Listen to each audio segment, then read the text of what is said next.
So I'm at the piano now, and one of the things I love to use is this occluded straw.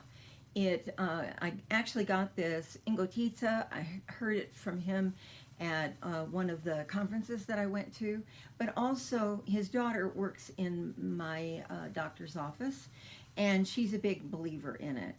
So if my voice is getting really tired, say I've been talking for a long time, and I feel really, really like my voice is, it doesn't feel quite good, because your larynx is your trachea that your larynx is on top of is kind of like a dryer hose. It's flexible, so your larynx can move up and down. It can get way up here.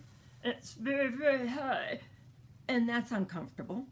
And sometimes when we're doing high singing, that's exactly what happens. Or it can be very, very depressed with the tongue down in the back. And there are people that actually sing that way. You're too young to remember Linda Ronstadt, but she used to sing that way a great deal. So when I feel that, and right now I'm sort of feeling a little bit, I put the straw in my mouth and I hum through it. I have to feel the air coming through the straw. And some of you have worked with me, and I've used this with you before. But if you can, and so I get to the piano.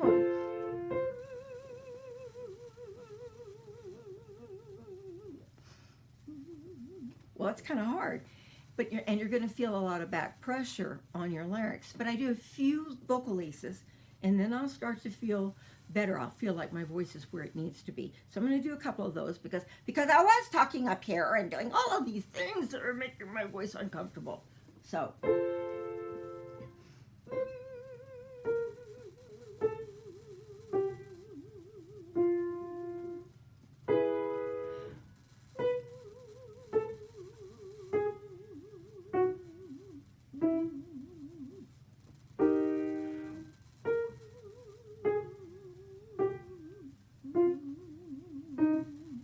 It's great because they don't cost very much. And I do feel a lot of back pressure here in my neck area, but all of a sudden, my voice feels so much better. And I have these in my studio. It's a little hard now with everybody wearing masks. But if a student is having difficulty sometimes hitting a pitch, if we do some exercises on this, all of a sudden, things get better. And usually that's a sign that the larynx is not staying comfortably within the throat, and we want it to always feel comfortable within the throat. Another thing you can do with this is you can do slides.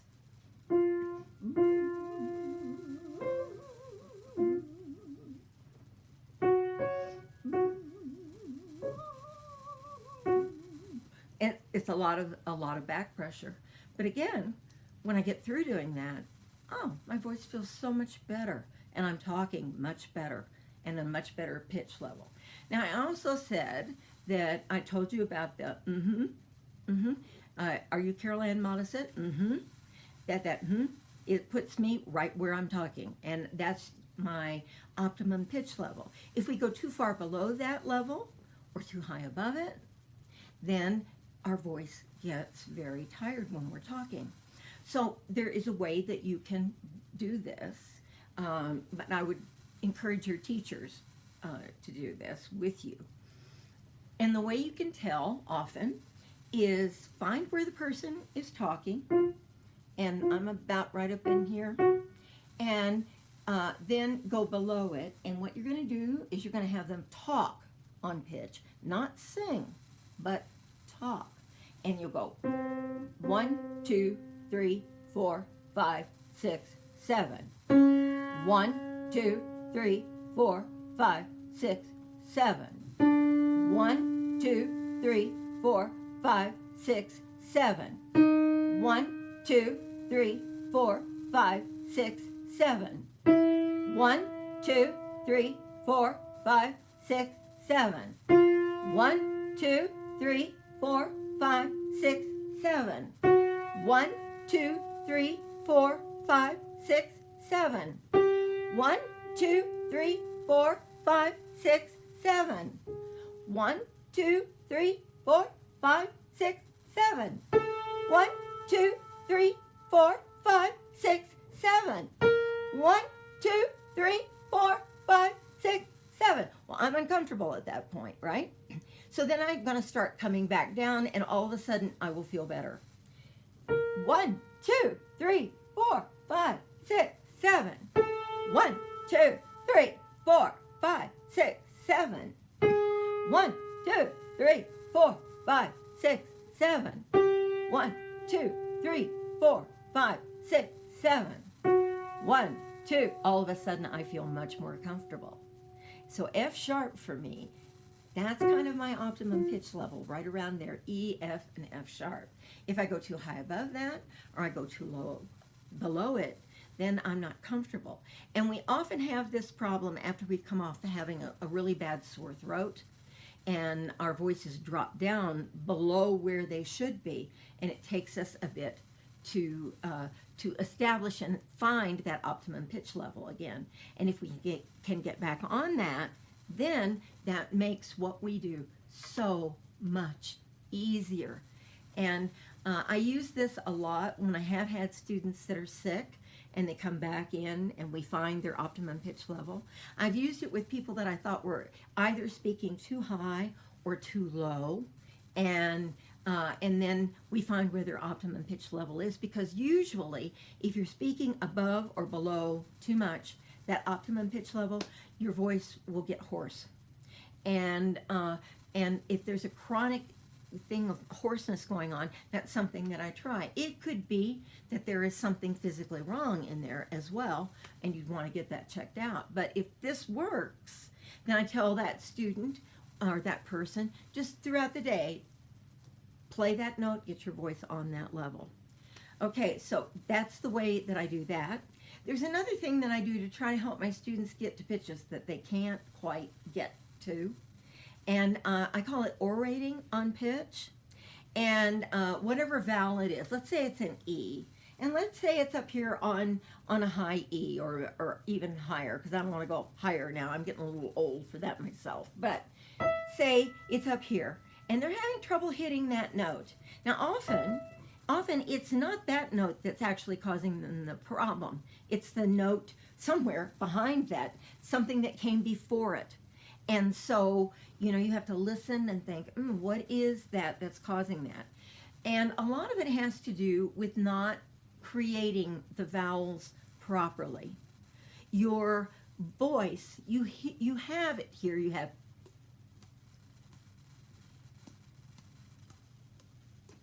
so we get the larynx does some of this for us. And then our resonator, which is actually the inside of our mouths, it has to match up with this. It's kind of like a shape-o ball. You don't want to put a square in a circle, it won't go.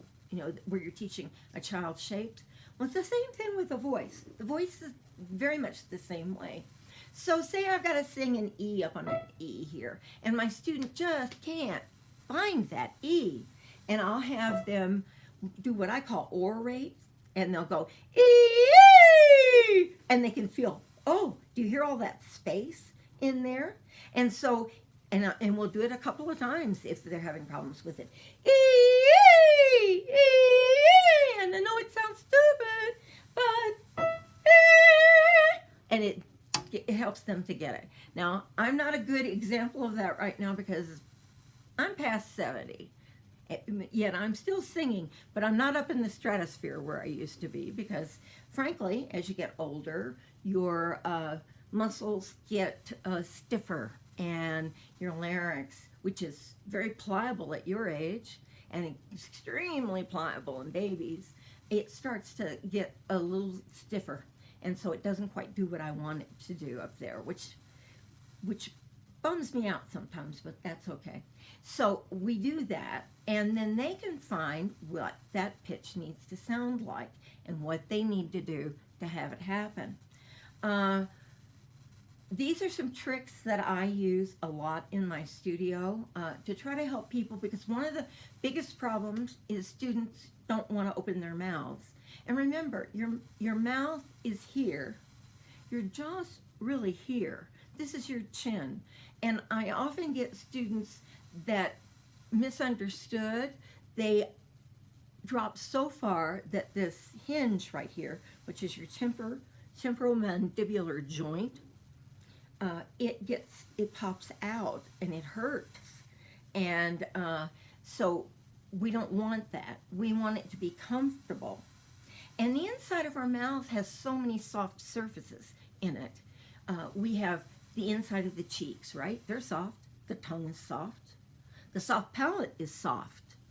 And what we're working to do when we create the vowels is to make every surface a little more taut. And if it's a little more taut, it's kind of like a drum that has a loose head on it, like a tom-tom drum, and you bang it down, it goes. But if you get enough tension on that drum head and you go, boom, you can hear this reverberation that happens. And so that's the same thing that you're doing in your mouth. You're getting your soft palate to lift, and it does kind of go in different directions. You can't get your tongue to be tense. Well, you can get it to be tense. That's not the right word.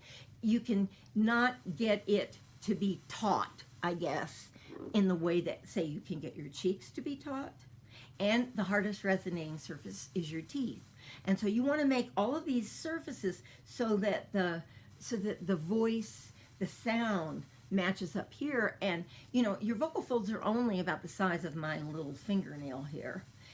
Men's they have larger larynxes. So let's say theirs is a little bit larger, but women's smaller and children's are even smaller. And so to think that small area can carry over an orchestra is amazing. And our instrument is amazing. It's like a palette of paints. You know, you can do so many things because we have a movable resonator. We can do so many things with it. And we can paint with our voices. I often like to think in terms of colors when I'm singing. You know, do I want my voice to sound hot and red? I also think in terms of fabrics. Do I want my voice to sound velvety? Or do I want it to sound like it's chiffony? I also think in terms of instruments. Do I want my voice to sound like a cello? Or do I want it to sound like a flute? And if I can picture these things in my mind, I can change the colors that are coming from my instrument. I might be thinking of velvet cloth. I might be thinking of chiffon cloth. I might be thinking of lighter, more pastel colors, or I could be thinking of deep oil paint colors. And that is the wonderful thing. And as you learn to know more and more about your instrument, you can explore all of these things that make the instrument so incredible. When you listen to like the King's Singers, or it used to be Manhattan Transfer, they could do all of these instrumental things with their voices and get them to sound like various instruments. And we all have capabilities to do that. So it's such a wonderful thing. Your instrument is a wonderful thing, but sometimes it's also like a curse because you can never put it away. You know, it's not like this piano here. I can close the lid and walk away from it. I can't walk away from this. I always have it with me. And so anything that affects you emotionally is going to affect your instrument. And sometimes you have to learn how to get beyond that. My father asked me to sing at my mother's funeral, and then he wanted me to sing at his funeral when he passed away, and that was very, very difficult to do. And sometimes if you're in a role or something and it's very tragic, it's hard because you're trying to keep your instrument going, but you want to give the impression that, wow, I am so sad, or my life has been so horrible. So I've really enjoyed being with you today. I wish I could have been with you in person. I do hope that you will look at Southern Utah University. We have a great vocal program here. We have a great choral conductor in Dr. McCoy. And we've done a lot of really great things here. There's some wonderful, wonderful places, schools to go to in this state. I got my bachelor's degree from Utah State. So, I can't talk bad about Utah State. That would be terrible. And I have friends at both BYU and the U, and they're good schools. And I hope that you'll give us a try. We have a very strong department here, and I've been very proud to be a part of that for, this is my 27th year. I'm going into my 28th year. So I wish you all well. I hope we all get over this COVID thing really soon, because I want to see my singers' mouths again. I wish you well. Thank you so much for taking the time to listen to what I have to say. And have a great rest of the year.